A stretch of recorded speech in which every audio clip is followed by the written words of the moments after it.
In the next 40 seconds, I'm going to start to break down why I was so impressed with Kobbie Mainoo's performance against Everton, both in and out of possession. But before that, if you want to get the new season Manchester United jerseys, with either Mainoo or Garnacho on the back, with each almost certainly being guaranteed at least 3 Ballon d'Ors in their careers after that performance, then go over to Jersey FIFA, pick up some cheap great quality football jerseys. A link will be in my Instagram bio, which will be in the description, and if you use code Atlantis, you'll also get a discount as well. It's fair to say I was fully erect watching Kobbie Mainoo in that single pivot position. The awareness and fluidity in his movement is something I haven't seen since Michael Carrick. While Casemiro and Amrabat have been looking like soccer aid players, Kobbie Mainoo has come into the starting 11 like a breath of fresh air. Mainoo, along with Garnacho I must say, is now a player who I'm definitely categorising as a future elite level player. What we've seen with Saka, Bellingham, Foden and some of the other young English talents over the last few seasons, I think he's on the cards for these two as well. Of course it's just potential at this point, but both players have the temperament and the mentality, from what I've seen so far at least, to make that leap that we saw both Rooney and Ronaldo make back in the mid-2000s. But I think Mainoo, like Wayne Rooney, is a player who, even at the young age of 18 as Wayne Rooney was in 2004 when he signed for United, is a player who already has the physicality and the tenacity needed to play senior football at the highest level. Garnacho has certainly developed, he's looking a lot stronger in both his upper and his lower body, but I still feel he's maybe 18 to 24 months away from really reaching his optimal physical level, and it may take him even longer than that, as it did with Gareth Bale around 23 to 24 years old. I am going to do a whole separate video on Garnacho and his goals, so make sure you subscribe to the channel and click the bell so you do get notified when that video comes out. But Mainoo looks like a seasoned pro, which isn't usual for young players. Usually you can quite easily distinguish players who are young and inexperienced due to just how they handle the ball under pressure, but just by the way that Mainoo is able to circulate possession so efficiently without even breaking a sweat, or even as though he's giving it a second thought, fills you with the same type of confidence that Michael Carrick did. When the ball goes into Casemiro in the defensive third with his back to goal,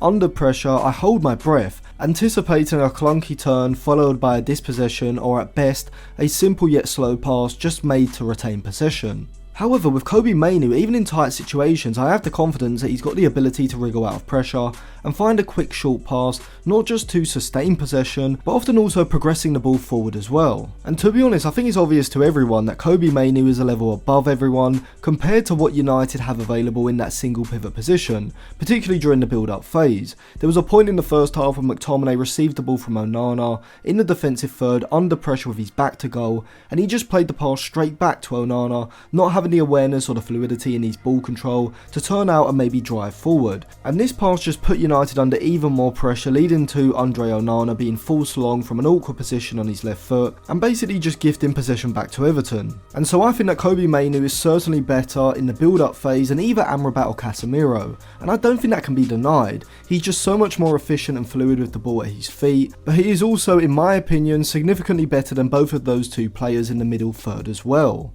In this game, like we have throughout this season, we saw United using that 3-1-6 possession shape, with Mainoo starting in that deeper single pivot position but being able to rotate around that deeper 4, finding himself in the back line centrally but also in wide positions at some points as well. He also seems comfortable being that deep line playmaker in sustained possession who sits in front of the opposition's midfield line and has the passing and the vision to not just circulate the ball but also look for those passes over the top of the back line, which he certainly did showcase a few times in this game. But Mainoo is so complete that unlike Eriksen or even Bruno Fernandes, he isn't reliant solely on his passing to progress the ball forward. He can also do it with his carrying of the ball forward as well, being able to drive the ball forward into the final third and having a similar sort of athleticism and power to that of someone like Clarence Seedorf, being very stocky and powerful. He can receive possession, allow the ball to roll across his body before dropping a shoulder and driving past the midfield line, carrying the ball into the middle or final third. And it's this ball carrying ability which has been exactly what Ten Hag's midfield has been missing this season. But it was Mainoo's defensive positioning which actually impressed me the most in this game,